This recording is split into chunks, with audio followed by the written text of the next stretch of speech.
Puji Tuhan, saudara-saudara sekalian, pagi hari ini kita akan melihat firman Allah dengan tema memberdayakan kuasa firman Tuhan di tengah berbagai goncangan. Saudara, hari-hari ini Allah sedang menarik perhatian kita, bahkan perhatian seluruh dunia bangsa-bangsa kepada kerajaannya yang tidak tergoncangkan dengan mengguncang banyak hal, saudara. Kita berpikir bahwa hanya gempa bumi yang membuat segala sesuatu porak-poranda. Ternyata hujan angin di NTT bisa mengguncang kehidupan. Angin ribut bisa mengguncangkan kehidupan. Dan baru-baru ini juga terjadi gempa di Jawa Timur, di Malang dan sekitarnya, saudara. Saudara-saudara sekalian, dan perubahan iklim yang begitu penuh ketidakpastian terjadi di berbagai belahan dunia. Dan ini sudah dinubuatkan oleh firman Allah. Dan Allah juga sudah menegaskan bahwa Dia akan mengguncang segala sesuatu supaya tinggal tetap yang tidak tergoncangkan. Artinya apa, saudara?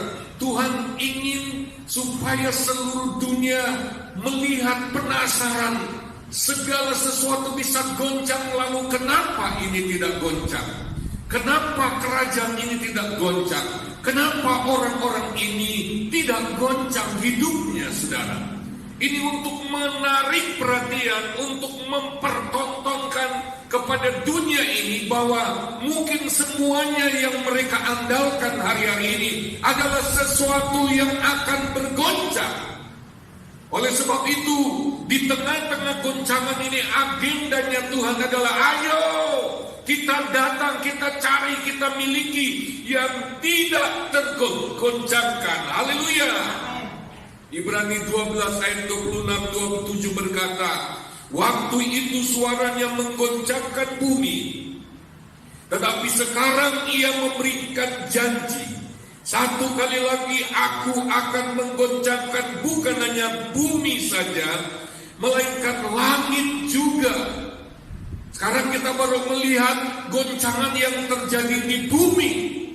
Kalau Allah goncang langit, benda-benda langit berjatuhan, bertabrakan, apa yang akan terjadi, saudara? Ungkapan satu kali lagi menunjuk kepada perubahan pada apa yang dapat digoncangkan. Tidak ada yang tetap dalam dunia ini. Kita tidak boleh menaruh rasa aman kita kepada segala sesuatu yang dalam dunia ini, karena semua akan berubah. Kita harus menaruh hidup kita, mengandalkan hidup kita kepada sesuatu yang tidak tergoncangkan. Satu kali lagi menunjukkan pada perubahan pada apa yang dapat digoncangkan, karena Ia dijadikan supaya tinggal tetap apa yang tidak tergoncangkan. Allah ingin memperlihatkan, menarik perhatian kita. Kalau ada di antara kita yang mulai merasa kepayahan, merasa hidupnya makin susah karena segala sesuatu berubah, segera cari Tuhan. Jangan main-main lagi dengan Tuhan. Jangan pandang enteng lagi. Hari-hari ini belum apa-apa, saudara. Kita akan terus melihat goncangan itu terjadi. Kita punya jaminan dalam Ibrani pasal 1 ayat 3, saudara. Ibrani 1 ayat 3, Ia adalah cahaya kemuliaan Allah dan gambar wujud Allah, dan menopang segala yang ada dengan firman-Nya yang penuh kekuasaan. Saudara sekalian, kita punya firman Allah yang menopang segala yang ada dengan penuh kekuasaan. Allah menggunakan firman-Nya, saudara, untuk menopang hidup kita. Ketika penopang ini disingkirkan dari hidup kita, hanya tunggu waktu kita akan mengalami goncangan yang dahsyat. Kalau kita tidak sungguh-sungguh berpegang, meletakkan firman di dalam hidup kita, dan hidup kita diletakkan di atas firman, berpegang teguh Hanya tunggu waktu, kita pasti goncang. Hari-hari ini kita memerlukan kekuatan firman Allah untuk menopang hidup kita. Kita harus berpegang pada firman Tuhan. Hari-hari ini kami sedang mengalami kekuatan dari firman itu, saudara. Tuhan itu tidak pernah berdusta dengan firman. Beberapa waktu lalu ketika Hansen terjepit tangannya, saudara, dagingnya sampai kantil-kantil. Waktu bawa di IGD, saudara, diinformasikan mungkin harus dipotong.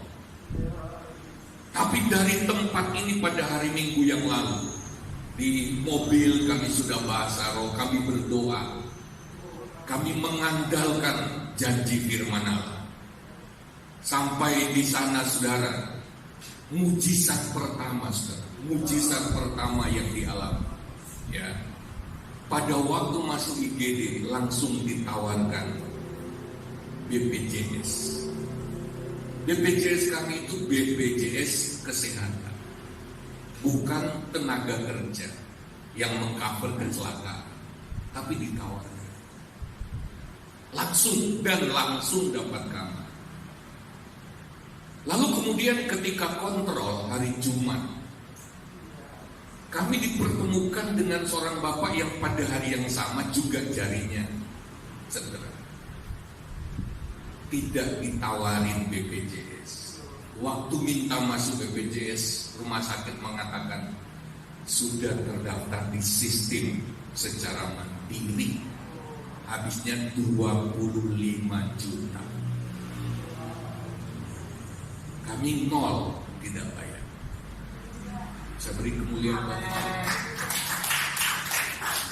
Allah membedakan orang-orang yang berdiri di atas firman Allah, yang berpegang pada firman Allah, dan yang menyepelekan firman Allah. Mungkin dengan firman tapi tidak melakukan.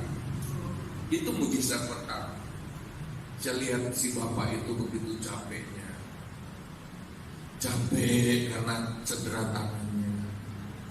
Capek karena harus keluar 25 juta.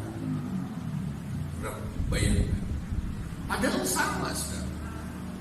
Ya, 2 hari nginep, lalu kemudian sama-sama kontrol pada hari Jumat. Di dalam lift, heran dia cerita. Saya langsung mendengar Roh Kudus bicara di hati saya. Dengar, jangan menganulir mujizat Tuhan. Hati-hati. Jangan menganggap bahwa kebetulan. Perbedaannya apa? Pada waktu Hansen masuk di IGD, saudara, itu sudah bayar, saudara. Bayar untuk PCR, bayar uang muka. Malah ditawarin ada BPJS. Uang dikembalikan. Nah si bapak ini kok nggak gitu kan? Ada apa? Dan yang maju waktu ke rumah sakit itu calonnya Hansen. Kecil begitu. Apa nggak dipandang enteng? Masih muda. Lalu si bapak ini apa bedanya? Bedanya Tuhan yang membedakan. Haleluya. Kita dibedakan oleh Tuhan. Haleluya. Langsung dapat kamar. Di kamar saya pegang jari yang cedera. Hansen sudah ketakutan. Dia sudah katakan terpaksa banting setir. Bagi orang lain dibiarkan saja, cuma cedera ujung jari. Biarkan saja sembuh sendiri. Tapi ini pekerjaannya, ini vital banget dalam pekerjaan. Nah saudara, tapi sebenarnya jangan berkata begitu. Saya pegang tangannya. Dari sejak perjalanan Tuhan mengatakan kamu bukan orang tua dari Hansen hari ini. Kamu adalah orangnya kerajaan Allah. Itu yang saya dengar ya. Kamu pergi bukan sebagai James Moya, tapi kamu adalah orangnya kerajaan Allah. Kamu itu ada otoritas. Saya tangkap itu. Sampai di dalam ruangan saya pegang.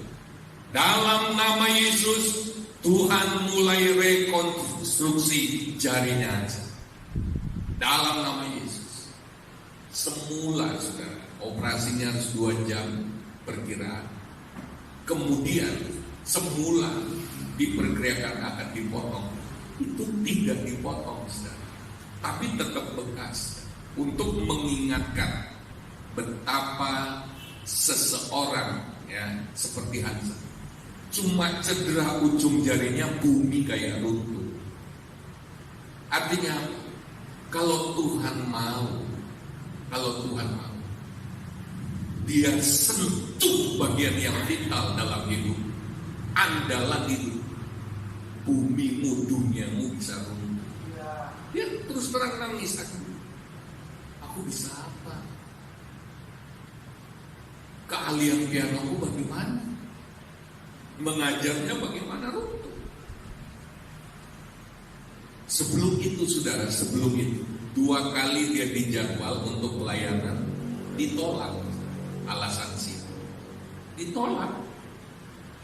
Waktu tangannya cedera, dia sendiri yang berkata, Tuhan langsung bicara, kowe ngejar uang melulu, alasan untuk pelayanan. Untung enggak tiga jari kayak Bapak Pendeta Gideon Sisowe.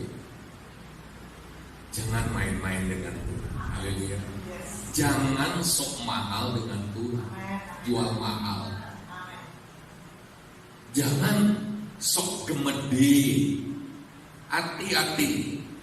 Sekali Tuhan sentuh, itu peringatan. Dia langsung tahu.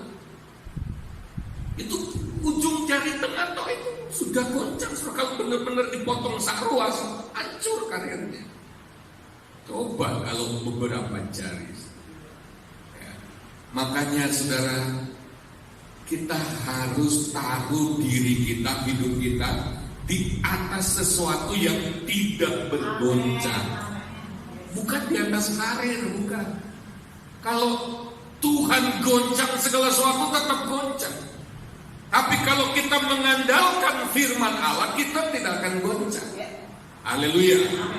Lukas 6 ayat 46 sampai 49. Mengapa kamu berseru kepadaku, Tuhan, Tuhan, padahal kamu tidak melakukan apa yang aku katakan? Jadi bukan hanya doa, yang penting di rumah saya berdoa, yang penting di rumah saya masih menyembah, yang penting berdoa menyembah itu. Tapi firman Tuhan berkata, percuma berseru-seru, Tuhan, Tuhan, Tuhan, kalau kita tidak hidup selaras dengan firman. Coba lihat, aku katakan, ya, setiap orang yang datang kepadaku dan mendengarkan perkataanku serta melakukannya, aku akan menyatakan kepadamu dengan siapa ia dapat disamakan. Ia sama dengan orang yang mendirikan rumah. Orang itu menggali dalam-dalam dan meletakkan dasarnya di atas batu. Ketika datang air bah dan banjir melanda rumah itu tidak dapat digoyahkan, karena rumah itu kokoh dibangun. Perhatikan, rumah kehidupan yang kokoh dibangun, bukan asal bangun. Dalam ayat dikatakan, orang itu menggali dalam-dalam, bukan asal taruh di permukaan, bukan sekedar fondasi, tapi gali sampai dalam, sampai ketemu batu. Kalau kita mau memiliki hidup yang kuat, yang tahan goncangan, gali firman Tuhan sampai ketemu batu, sampai ketemu Yesus batu karang, sampai berjumpa dengan Yesus. Berapa banyak orang Kristen mendengar firman Tuhan, membaca firman, hanya menemukan kalimat, hanya menemukan tips-tips, hanya menemukan doktrin, tidak pernah berjumpa Yesus di dalam pembacaan dan perenungan firman. Dalam Yohanes pasal 5 ayat 39 sampai 40. Itu perilaku atau sikap orang-orang Yahudi, orang-orang Farisi. Mereka rajin menyelidiki, meneliti kitab-kitab dalam Alkitab. Dan Yesus berkata, walaupun kitab itu bicara tentang dirinya, tentang Yesus, tapi mereka tidak pernah mau datang ke Yesus supaya mereka memperoleh hidup yang kekal. Berapa banyak orang Kristen kalau kita tanya, wow, dia lebih hafal firman dari pendeta. Bahkan dia bisa mengkritisi khotbah pendeta. Tetapi sayangnya, dia tidak pernah menggali begitu dalam sampai ketemu dengan Yesus. Saya lihat orang yang menggali fondasi yang dalam. Lama-kelamaan waktu masih dangkal, badannya masih kelihatan. Tapi ketika dia terus menggali dan menggali sampai dalam, dia nggak kelihatan lagi. Kalau kita mau menggali firman, kita perlu kerendahan hati, kita perlu menghilangkan, kita perlu menguburkan ego kita sampai tidak kelihatan. Kita harus terus menenggelamkan hidup kita di dalam. Selama kita masih pamer diri kita, itu namanya, itu artinya kita belum menggali dalam. Kita belum ketemu batu garam yang kuat. Dan Alkitab menulis, orang seperti itu adalah orang-orang yang melakukan firman. Tetapi dikatakan bahwa orang yang membangun, barang siapa mendengar perkataanku tetapi tidak melakukannya, ia sama dengan seorang yang mendirikan rumah di atas tanah tanpa dasar. Ketika banjir melanda rumah itu, segera rubuh dan hebatlah kerusakannya. Oh saudara sekalian, hari-hari ini saudara, ya, secara fisik, kalau cuma secara fisik saudara, hancur semua. Tapi kalau secara mental, hari-hari ini banyak orang stres, goncang jiwanya. Kalau secara mental sudah jatuh, sudah remuk, bagaimana dia bisa bangkit kembali? Guncangan hari-hari ini bukan hanya mengguncang secara fisik, mengguncang mental, bahkan mengguncang kehidupan rohani. Alkitab menulis, orang yang cuma dengar firman tapi pandang enteng, tidak mau melakukan, dia akan rusak. Dia akan mengalami kerusakan yang parah. Oleh sebab itu hari-hari ini saya ajak untuk kita serius terhadap firman. Sungguh-sungguh itu menentukan soalnya hidup kita. Tuhan saja menopang segala sesuatu dengan firman. Lalu siapa kita? Haleluya. Kita akan belajar saudara, bagaimana kita bisa mengalami kuasa firman yang menopang hidup kita. Mari kita belajar itu. Yang pertama saudara, kita belajar bahwa firman Tuhan itu menyembuhkan, memulihkan, dan meluputkan. Haleluya. Matius pasal 13 ayat 14 sampai 15. Maka pada mereka genaplah nubuat Yesaya yang berbunyi, kamu akan mendengar dan mendengar, namun tidak mengerti. Kamu akan melihat dan melihat, namun tidak menganggap. Ini firman Allah tentang penabur. Sebab, ayat 15, sebab hati bangsa ini, hati, telah menebal, dan telinganya, dengaran rohani, berat mendengar, dan matanya, visual, melekat tertutup, supaya jangan mereka melihat dengan matanya, dan mendengar dengan telinganya, dan mengerti dengan hatinya, lalu berbalik sehingga aku menyembuhkan mereka. Ini deskripsi atau gambaran tentang orang-orang yang bukan murid Kristus. Sesungguhnya mereka. Mari kita lihat sekarang.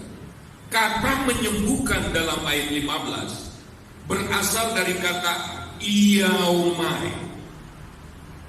Iaomai. Artinya menyembuhkan, menyehatkan, memulihkan. Haleluya. Hari-hari ini kita sedang dihadapkan pada kesempatan untuk pemulihan besar-besaran oleh Tuhan. Pemulihan kekuatan, pemulihan kuasa, pemulihan kemuliaan akan terjadi. Akan muncul orang-orang yang hidupnya telah mengalami pemulihan. Yang kedua, arti daripada menyembuhkan adalah membuat utuh, membuat lengkap, membuat sempurna, membuat tidak kurang apa-apa. Utuh. Ada yang cacat dalam hidup kita, dibuat utuh, direkonstruksi kembali, disusun ulang. Yang kurang diselipkan apa yang kurang, dilengkapi, dibikin utuh. Berkat kita juga utuh. Bukan cuma berkat materi, tapi secara mental, secara rohani, berkat-berkat itu akan diberikan lengkap kepada kita. Apa yang tidak utuh lagi dalam hidup kita, Tuhan sanggup berikan keutuhan. Haleluya. Haleluya. Perhatikan saudara. Yang ketiga, artinya membebaskan dan menyelamatkan dari ikatan dosa. Ini terjadi kalau kita berbalik kepada Tuhan. Kalau kita berbalik kepadanya dan kita menerima firman Allah dan kita mengalami firman-Nya, kita akan disembuhkan, dipulihkan, dibebaskan oleh Tuhan. Mazmur 107 ayat 20 berkata. Mazmur 107 ayat 20 adalah kehendak Allah untuk memulihkan kita semua, untuk menyembuhkan kita. Disampaikannya firman-Nya dan disembuhkannya mereka, diluputkannya mereka dari liang kubur. Haleluya. Inilah yang Tuhan ingin kita alami, supaya kita semua sembuh, dipulihkan, dibikin utuh, dibebaskan, dimerdekakan oleh Tuhan. Dan ini hanya terjadi kalau firman Allah itu benar-benar sampai ke kita. Yang dimaksud sampai ke kita itu sampai ke hati kita. Ini yang kita mau gali. Bagaimana firman Allah itu benar-benar diberdayakan, lalu dia mulai mengerjakan kesembuhan, dia mulai mengerjakan pemulihan, dia mengerjakan pembebasan dalam hidup kita. Firman itu harus sampai ke kita. Haleluya. Apakah firman Allah selalu sampai ke kita? Belum tentu.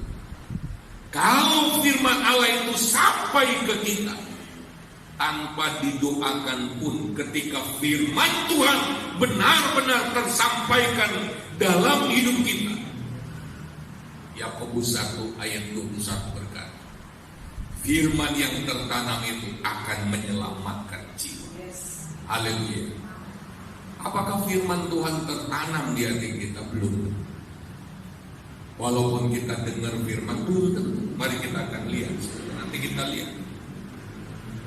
Dalam Matius 13 tadi, kita membaca 3 indera rohani yang harus diberdayakan. Ya. Oleh sebab itu, hal kedua yang kita harus mengerti dari kuasa firman Allah itu, bahwa kita harus memberdayakan 3 indera rohani untuk menerima dan mengerti firman Tuhan. Haleluya. Sebab hati bangsa ini, hati kita sudah belajar tentang perasaan, ya, tentang pengertian. Di sini pengertian, ya. Sebab belum tentu kita dengar firman Tuhan lalu kita ngerti, belum tentu. Karena firman Tuhan itu bahasa surga, bahasanya Tuhan, cara Tuhan berbahasa. Jadi pengertian kita itu enggak cukup. Karena ada firman Allah yang terlalu dalam sehingga pikiran kita itu, apalagi kalau kita mulai, karena pikiran kita itu konsepnya itu konsep pengalaman, saudara. Karena kita mengalami apa yang kita alami enggak seperti itu. Yang kedua, konsep pendidikan atau konsep yang orang beri pada kita, enggak seperti itu, rasanya enggak masuk akal. Oleh sebab itu, bicara hati di sini. Nanti kita akan belajar gimana caranya. Sebab ada orang dengan firman Tuhan nggak mudeng.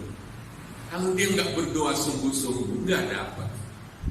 Kalau sudah dengar firman Tuhan pagi hari ini seperti sudah duduk di depan televisi, nggak dapat apa-apa dari itu. Yang kedua dikatakan, ya, dan telinganya berat mendengar. Ini tentang telinga rohani, bukan telinga biasa. Dalam ayat 14 mendengar tapi tidak mendengar. Ya, artinya mendengar dengan telinga bisa, tapi tidak bisa mendengar dengan hati. Melihat tapi tidak memperhatikan. Artinya apa? Mata jasmaninya melihat, tapi mata rohaninya nggak nangkap apa-apa. Jadi yang sedang dibicarakan di sini adalah indera rohani, saudara. Lalu dan matanya melekat tertutup,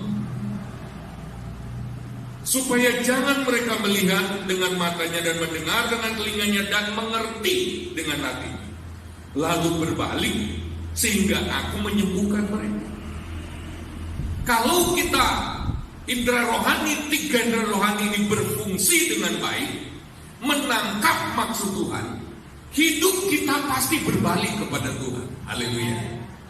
Hidup kita pasti datang kepada Tuhan, berhadapan-hadapan dengan Tuhan, hidup di hadapan wajah Tuhan, hidup di hadirat Allah. Mari lihat saudara, 3 kunci untuk supaya 3 indera rohani itu fungsi, supaya normal, supaya sehat.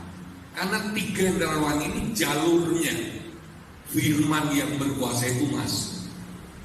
Kalau 3 jalur ini bermasalah, kita tidak terima apa-apa dari firman. Sekalipun kita duduk di sini tiap hari dengan firman, kalau 3 jalur ini saja sudah bermasalah, jangan harap kita dapat sesuatu. Oleh sebab itu ada banyak anak Tuhan, saudara, yang tidak mengalami apa-apa, tidak mengalami perubahan, tidak mengalami kesembuhan, biasa saja.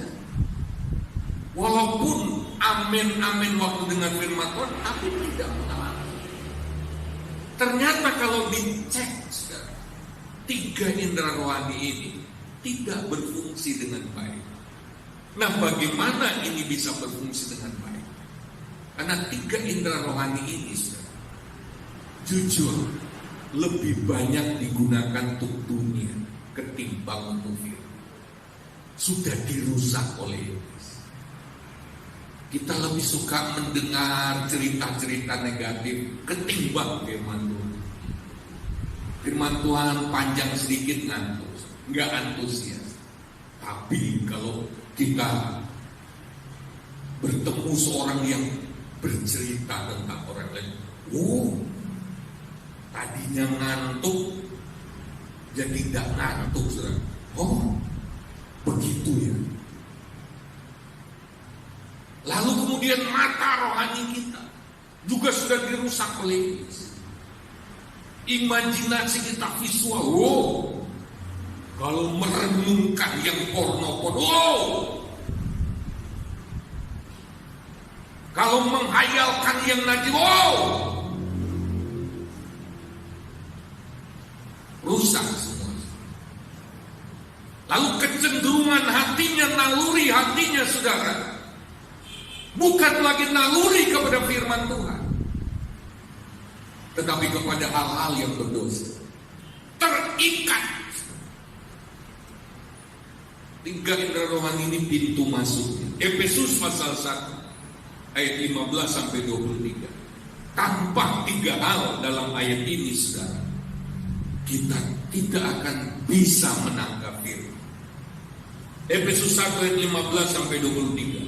Karena itu setelah aku mendengar tentang imanmu dalam Tuhan Yesus dan tentang kasihmu terhadap semua orang kudus, aku pun tidak berhenti mengucap syukur karena kamu, dan aku selalu mengingat kamu dalam doaku dan meminta kepada Allah Tuhan kita Yesus Kristus, yaitu Bapa yang mulia itu, supaya Ia memberikan kepadamu hikmat, roh hikmat dan wahyu untuk mengenal Dia dengan benar. Jadi kalau tanpa roh hikmat dan wahyu, kita tidak memiliki pengenalan yang benar. Pengenalan kita akan Tuhan, akan firman Tuhan, pengertian kita akan firman Tuhan ngarang, asumsi, oh begitu toh, tapi begini, tapi begitu, alasan melulu, ya. Nggak benar. Paham sedikit itu sama dengan memahami yang salah. Sama seperti saudara memegang belalai dengan mata yang buta, belalainya gajah. Lalu saudara bilang, oh ternyata gajah itu panjang kecil. Kelihatannya betul, tapi enggak betul. Ya. Lihat lagi saudara. Dan supaya Ia menjadikan mata hatimu terang, agar kamu mengerti pengharapan apakah yang terkandung dalam panggilannya, betapa kayanya kemuliaan bagian yang ditentukannya bagi orang-orang kudus, dan betapa hebat kuasanya bagi kita yang percaya sesuai dengan kekuatan kuasanya yang dikerjakannya di dalam Kristus, dengan membangkitkan Dia dari antara orang mati dan mendudukan Dia di sebelah kanannya di sorga, jauh lebih tinggi dari segala pemerintahan dan penguasa dan kekuasaan dan kerajaan dan tiap-tiap nama yang dapat disebut, supaya disebut bukan hanya di dunia ini saja, melainkan juga di dunia yang akan datang. Dan segala sesuatu telah diletakkannya di bawah kaki Kristus, dan Dia telah diberikannya kepada jemaat sebagai kepala dari segala yang ada. Jemaat yang adalah tubuhnya, yaitu kepenuhan Dia yang memenuhi semua dan segala sesuatu. Saudara, ini semua untuk kita yang percaya. Betapa kaya dan mulianya. Akses, kita diberikan akses ke sana. Dan betapa hebat kuasanya bagi kita. Bahkan dikatakan Yesus diberikan kepada kita sebagai kepala, dan segala sesuatu diletakkan di bawah kaki Kristus, berarti diletakkan di bawah kaki kita. Tapi pertanyaannya begini, mengapa kita nggak sampai ke sana? Mengapa kita tidak mengalaminya? Ya bagaimana mengalami, kita nggak pernah nyampe ke sana. Kenapa nggak nyampe ke sana? Karena ada 3 hal yang kita tidak miliki sebagai modal, sebagai kunci untuk bisa mengalami semuanya itu, yaitu pertama, mata hati yang terang. Kalau mata hati kita buta, kalau mata hati kita buta, ketika kita diperintahkan, kalau kamu pergi ke sana, ya, lalu kemudian kamu ambil milikmu di sana yang sangat berharga, kamu nggak bisa beli dengan kepunyaan, itu terlalu macam buta. Di sana itu di mana? Jalannya mana? Buta. Oleh sebab itu yang pertama kali untuk kita bisa melek rohani, untuk kita bisa melihat apa yang Tuhan sediakan dan kita bisa datang ke sana dan mengambilnya, hati kita harus diberesin dulu. Haleluya. Hati kita harus dibenerin dulu. Hati kita harus taat, hati yang baik. Kalau kita dengar firman Tuhan dengan hati yang tidak dipersiapkan, kita tidak akan pernah bisa melihat apa-apa. Bahkan mungkin kita hanya melihat kegelapan. Itu katanya hamba Tuhan. Itu katanya pendeta. Tapi rasanya aku tidak mungkin. Karena tidak melihat apa-apa. Dia melihat dengan pengertiannya sendiri. Yang pertama harus diberesin kalau kita ingin nangkap, ingin lihat sesuatu. Lebih mudah mengambil sesuatu kalau kita sudah melihatnya ketimbang tidak melihat apa-apa. Yang pertama harus diberesin adalah hati kita. Oleh sebab itu hati yang sombong, hati yang angkuh, hati yang penuh kepahitan, hati yang penuh kebusukan tidak akan pernah bisa menangkap apa-apa dari firman Tuhan. Jangan pandang enteng pemberesan hati waktu kita dengar firman. Kalau hati kita sudah curiga, apalagi wah nanti pendetanya nyindir aku lagi. Dengar dari mana dia kok nyindir persoalan? Kalau hatimu sudah nggak benar, tidak akan ada lagi rahasia firman Tuhan yang bisa. Apalagi hatimu kayak pinggir jalan mengembara kemana-mana. Dengar firman tapi nggak fokus. Ya, nanti kita belajar kenapa sih kok hati bisa nggak fokus. Ya, nanti kita belajar bagaimana sih memiliki hati yang terang, mata hati yang terang, sehingga melek rohani. Orang kalau melek rohani, dia akan melihat apa yang nggak dilihat oleh mata jasmani. Waktu dia dengar firman, dia nggak hanya dengar kata-kata, nggak hanya dengar kalimat si kongkot. Sementara dia dengar, dia itu matanya itu buka, tapi sebenarnya bukan cuma mata jasmani, mata hatinya itu terbuka. Kayak dia dengar sambil dikasih film sama Tuhan. Begitu. Kalau kamu ngerti itu, kamu tahu itu maksudnya, gambarannya seperti ini. Sehingga ada orang kalau dengar firman Tuhan sambil melongo, dia nggak gubris lagi walaupun lalat 3 ekor masuk, dia nggak usah. Dia nggak terganggu, dia akan terus fokus. Dia tidak ingin kehilangan filmnya. Itu orang kalau mata hatinya terang, dia akan terus luar biasa, that's it, ajaib, yes, haleluya, ini dia, aku ini. Itu kalau mata hatinya terang, haleluya. Kalau saya dengar firman Tuhan sambil ngantuk, ada yang gak beres dengan hati. Soalnya gak lihat apa-apa soalnya. Saya tadi baru saksikan, menghadapi persoalan sekarang ini, saya suka menemukan diri saya seperti orang lain. Saya sering melihat tubuh saya lebih tinggi dari saya, lebih tegap, lebih sehat, lebih gagah. Ternyata waktu ke Semarang hari Minggu lalu, Tuhan katakan, kamu itu bukan, kali ini kamu bukan bapak dari anak. Kamu datang bukan sebagai bapak, kamu juga bukan datang sebagai James semuanya yang lama ini. Kamu adalah orang kerajaan Allah. Kamu utusan. Tiba-tiba saya melihat gaya saya berbeda.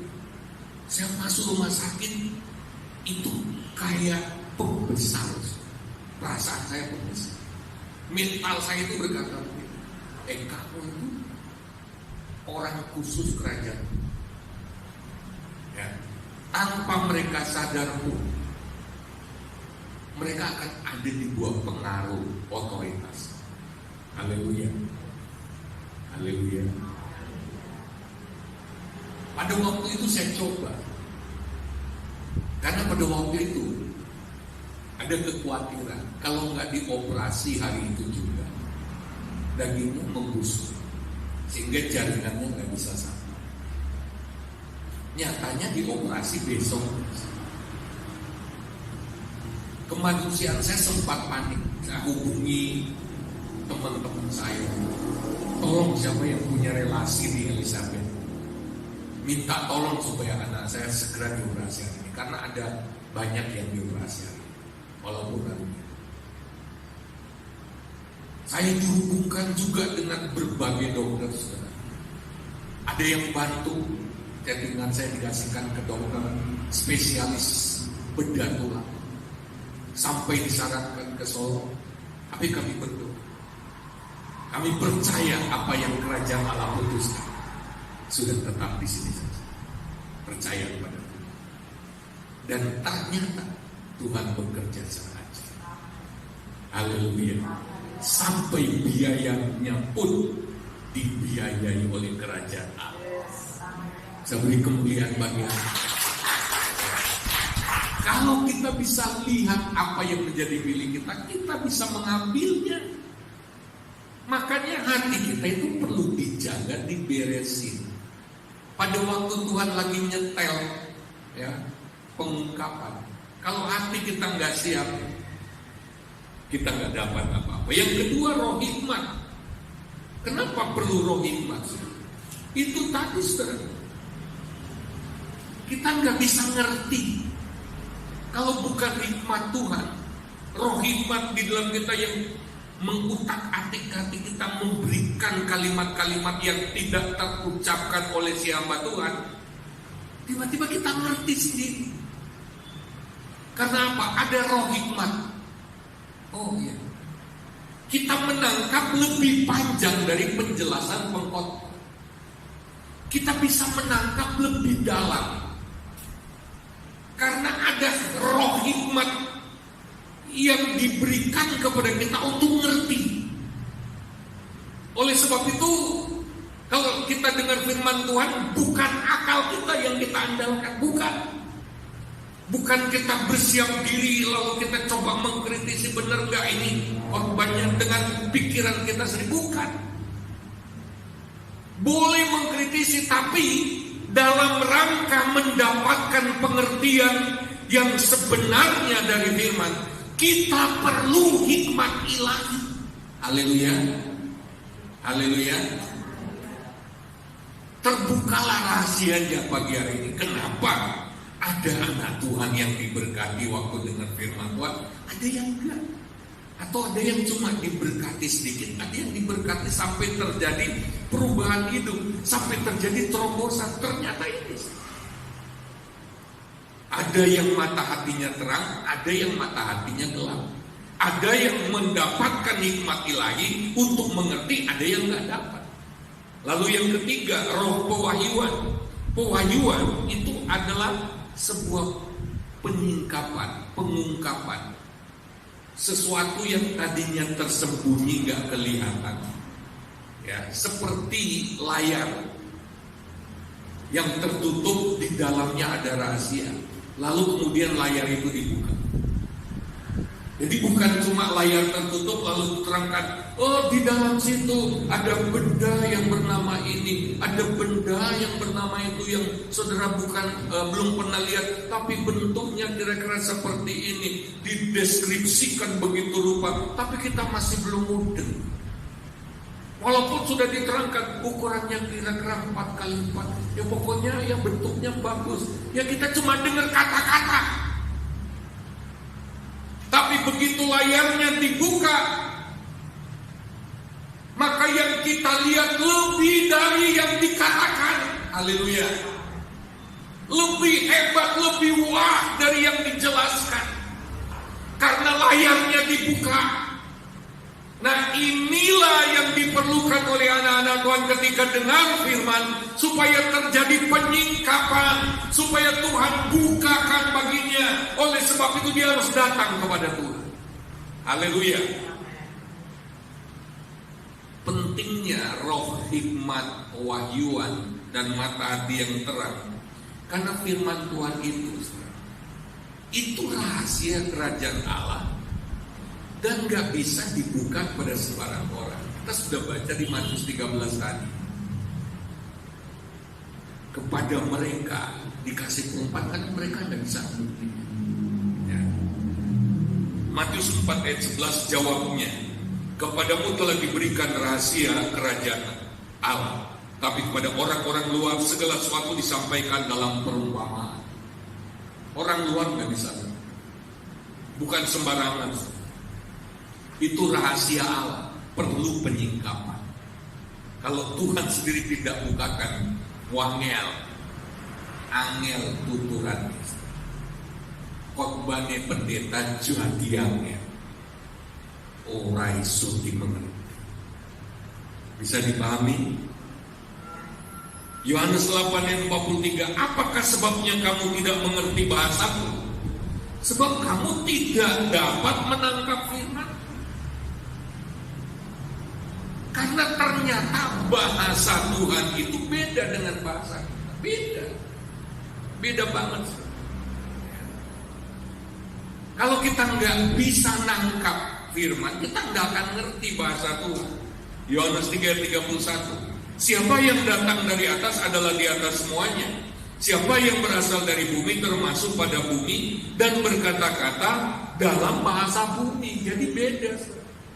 Ketika kita menerangkan sesuatu yang terjadi di sekitar kita dari sudut pandang kita, dan kita menerangkan dari sudut pandang Tuhan, itu berbeda.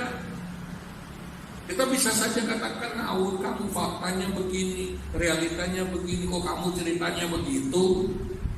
Kamu ngerti nggak situasi? Itu bahasa bumi. Anak Tuhan yang tidak mendapatkan pembukaan rahasia, dia bingung toh. Firman maksudnya apa? Ya. Mari kita lihat cara mendapatkan hikmat, kewahyuan, dan mata hati yang terang. Yang pertama, datanglah dengan haus dan lapar akan kebenaran. Itu pertama. Kehausan. Tuhan, hidupku harus berubah. Hidupku harus meningkat. Bukan cuma berubah. Ada orang kalau sudah berubah sedikit, wes. Tapi orang Kristen yang benar, dia nggak mau berhenti pada satu tahap. Dia mau lebih lagi, lebih lagi, lebih lagi. Pengejarannya itu luar biasa. Matius 5:6, berbahagialah orang yang lapar dan haus akan kebenaran, karena mereka akan dipuasai. Kalau kita datang di ibadah atau kita style ibadah keluarga dengan rasa haus, saya tidak boleh kehilangan satu poin pun dari firman Tuhan, apalagi pewahyuannya. Oleh sebab itu, jangan dengar audio keluarga itu sambil kerja, percuma. Sia-sia. Saya cuma dapat pengertian roh, pengertian dirimu sendiri, nggak dapat apa. Ya. Yang kedua, saudara, bertekad melakukan firman. Yohanes 7 ayat 17. Barang siapa mau melakukan kehendaknya, ia akan tahu entah ajaranku ini berasal dari Allah, entah aku berkata dari diriku sendiri. Kalau mau, kita pasti bisa bedakan. Kita pasti bisa, oh ini dari Tuhan, ini dia dari Tuhan. Ini mau, bukan hanya untuk menyenangkan telinga, tapi dalam hatinya ada tekad. Kalau saya dapat rahasianya, saya akan praktekkan itu, saya akan lakukan. Itu yang kami lagi lakukan saat ini. Dan kami mengalami banyak hal yang luar biasa. Yang ketiga, kalau kita sudah punya rasa haus, tekad untuk melakukan, oke, silakan datang kepada Tuhan. Itu yang ketiga, datang kepada Tuhan. Karena kalau kita nggak datang kepada Tuhan, nggak dapat. Sumber dari tiga hal tadi itu Tuhan. Tuhan yang memberikan mata hati yang terang, Tuhan yang beri roh hikmat, Tuhan yang beri roh pewahyuan. Matius 16 ayat 15 sampai 17. Matius 16 15 sampai 17. Lalu Yesus bertanya kepada mereka, tetapi apa katamu, siapakah aku ini? Maka jawab Simon Petrus, engkau adalah Mesias, anak Allah yang hidup. Kata Yesus kepadanya, berbahagialah engkau Simon bin Yunus, sebab bukan manusia yang menyatakan itu kepadamu, melainkan Bapakku yang di sorga. Lihat dalam ayat ini, untuk mengungkap sesuatu yang dalam, itu bukan karena kemampuan pikiran kita, tetapi Tapi ada Bapa yang andil di dalamnya, ada Bapa yang membukakan itu kepada kita. Oleh sebab itu kalau kita dengar firman, kita mau mengerti, dengar khotbah, dengar audio tanpa berdoa sungguh-sungguh sia-sia, nggak dapat apa-apa. Kita harus betul-betul siapkan hati berdoa supaya dapat. Setiap pewahyuan pasti mendatangkan perubahan. Haleluya. Saya pernah menulis, kalau kita dengar secara teratur audio yang saya kirim, teratur dengan cara yang benar. Ada bulldozer surga yang membulldozer otak. Dia bikin jalur. Lalu satu saat itu tanpa diusahakan, kita akan memiliki kesadaran yang terus menerus tentang kehadiran kerajaan Allah. Kita akan memiliki kesadaran baru atau gerak hati, ya, kecenderungan hati, naluri baru yang kita tidak pernah usahakan. Kita cuma merenungkan, terima firman Tuhan, firman yang kerja, firman yang nolong hidup kita. Itu maksudnya. Gak perlu, ya, dengan pergumulan, dengan enggak. Firman kalau sudah masuk dia kerja sendiri. Sehingga dimanapun kita berada, bukan persoalan yang mencengkeram kita, tapi kerajaan Allah yang mencengkeram kita. Pada waktu Hansen kena jarinya, saya ikut di awal mendengar itu langsung petang, saya langsung tahu maksudnya. Saya dengar suaranya sudah nangis. Saya sempat berkata, kok kayak gitu? Kamu kok mengerjakan pekerjaan yang bukan keahlianmu? Jangan pernah mengerjakan pekerjaan yang bukan keahlianmu. Harus yang ahli. Apalagi pekerjaan yang berisiko. Saya langsung, gelap semua. Gelap. Tapi itu hanya sebentar. Karena ada firman yang bekerja, dia bangun, dia buka kembali, dia bawa atmosfer. Kamu itu bukan orang biasa. Dan anakmu bukan orang biasa. Kamu itu adalah orang kerajaan. Haleluya. Tanpa firman yang tertanam, gak mungkin dia nolong kita. Mari lihat lagi, saudara. Tuhan bisa memakai orang-orang, ya, yang menulis buku. Dengar baik itu, dengar. Tuhan bisa kirim ke sini seorang nabi khotbah. Tuhan bisa kirim hamba Tuhan pengurapan luar biasa. Tapi ketika dia berkhotbah, saudara nggak miliki 3 hal tadi, nggak ada yang bisa bukti. Pengkhotbah tidak memberikan hikmat, roh hikmat, itu milik Tuhan. Pengkhotbah tidak memberikan roh pewahyuan, itu punya Tuhan. Makanya saudara tidak bisa mengandalkan pengkhotbah yang hebat untuk dapat pewahyuan, dapat roh hikmat. Enggak. Oleh sebab itu, orang yang hatinya enggak terang dan enggak dapat roh hikmat, enggak dapat roh pewahyuan, siapapun khotbahnya dia akan duduk biasa saja, menteleng. Ada apa? Firman Allah enggak bisa menerobos hati. Sekali lagi, siapapun, sebesar apapun urapan atau nabi sekalipun yang datang, bahkan Yesus pun yang berkhotbah. Tadi dia tak katakan, kenapa kamu gak ngerti bahasaku? Karena kamu gak nangkap firmanku. Haleluya. Yesus pun yang berbicara, belum tentu kita terberkati. Jadi kita gak juga, ini ada KKR, pengkhotbahnya terkenal. Kalau kita nggak siapkan hati, tetap nggak dapat apa. Kalau kita nggak dapat 3 hal tadi, datang pada Tuhan. Haleluya. Siapkan hati, datang sama Tuhan. Oh Tuhan, sungguh-sungguh harus minta sama Tuhan. Tuhan, kalau perlu sementara dengan firman Tuhan, tetap berdoa, Tuhan bukakan isi hatimu, baru kita bisa dapat. Haleluya. Kalau kita pasif, cuma telinga jasmani kita saja, tangan kita masih utak-atik chat WhatsApp, mau dapat apa dari firman Allah? Nggak dapat apa. Puluhan tahun sekalipun kita dengar firman Tuhan, kalau cara kita mendengar, menerima firman Tuhan dengan cara seperti itu, kita nggak dapat apa. Nggak akan terjadi perubahan. Yang keempat, saudara, yang harus kita miliki adalah hubungan kasih dengan Tuhan. Bagaimanapun orang yang berada dalam hubungan kasih dengan Tuhan tetap dibedakan dengan orang yang renggang hubungan dengan Tuhan. Amin.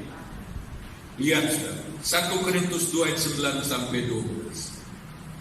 Tetapi seperti ada tertulis, apa yang tidak pernah dilihat oleh mata dan tidak pernah didengar oleh telinga dan yang tidak pernah timbul dalam hati manusia, semua yang disediakan Allah untuk mereka yang mengasihi Dia, karena kepada kita Allah telah menyatakannya oleh Roh. Sebab Roh menyelidiki segala sesuatu, bahkan hal-hal yang tersembunyi dalam diri Allah. Siapa gerangan di antara manusia yang tahu apa yang terdapat di dalam diri manusia, selain roh manusia sendiri yang ada di dalam dia? Demikian pula lah, tidak ada orang yang tahu apa yang terdapat dalam diri Allah selain roh Allah.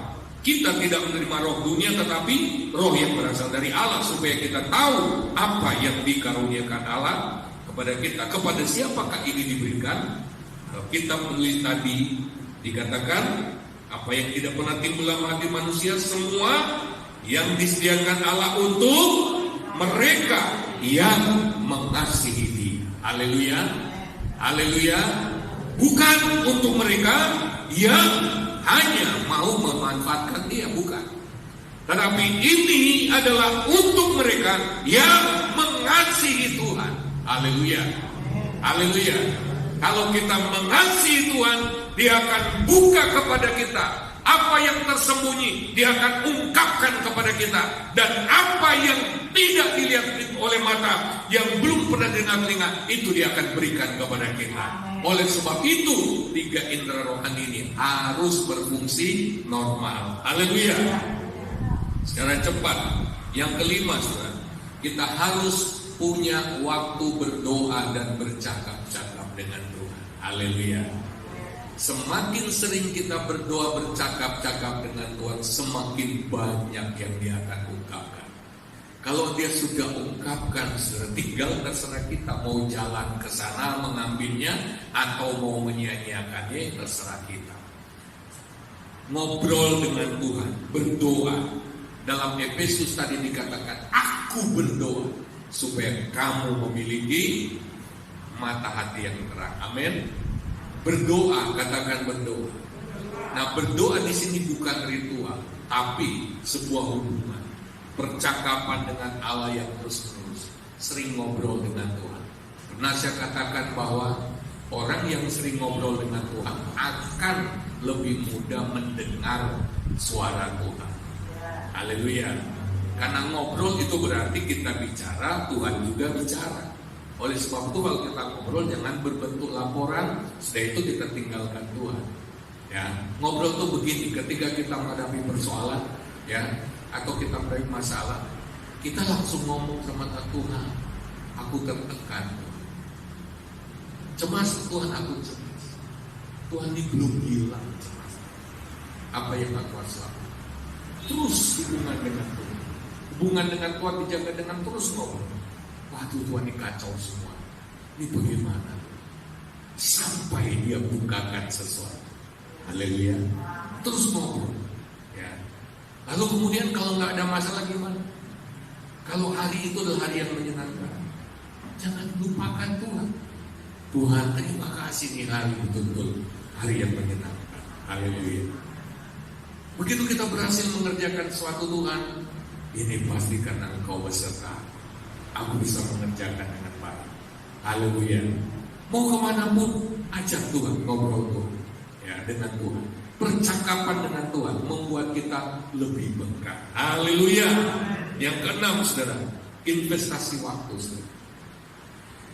Rasul Paulus di dalam Galatia 1 ayat 11-12, sebab aku menegaskan kepadamu saudara-saudaraku bahwa Injil yang kuberitakan itu bukanlah Injil manusia, karena aku bukan menerimanya dari manusia dan bukan manusia yang mengajarkannya kepadaku, tapi aku menerimanya oleh pernyataan Yesus Kristus. Jadi Yesus yang bukakan. Haleluya.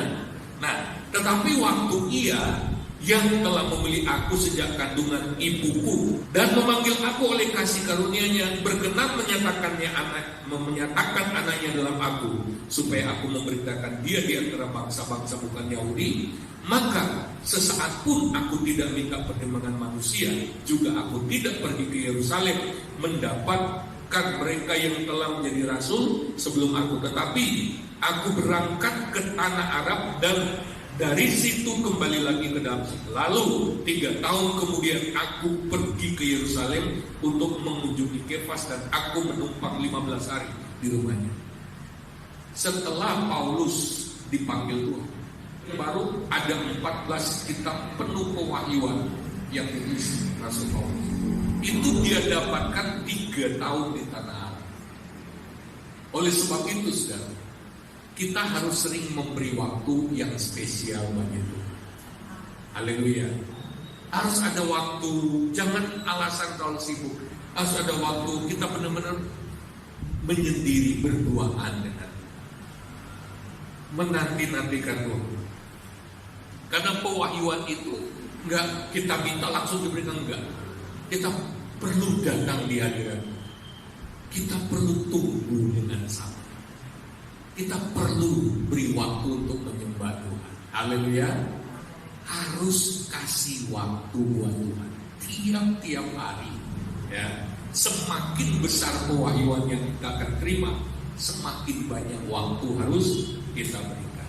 Dan yang terakhir, saudara, bergaul karib dengan Tuhan.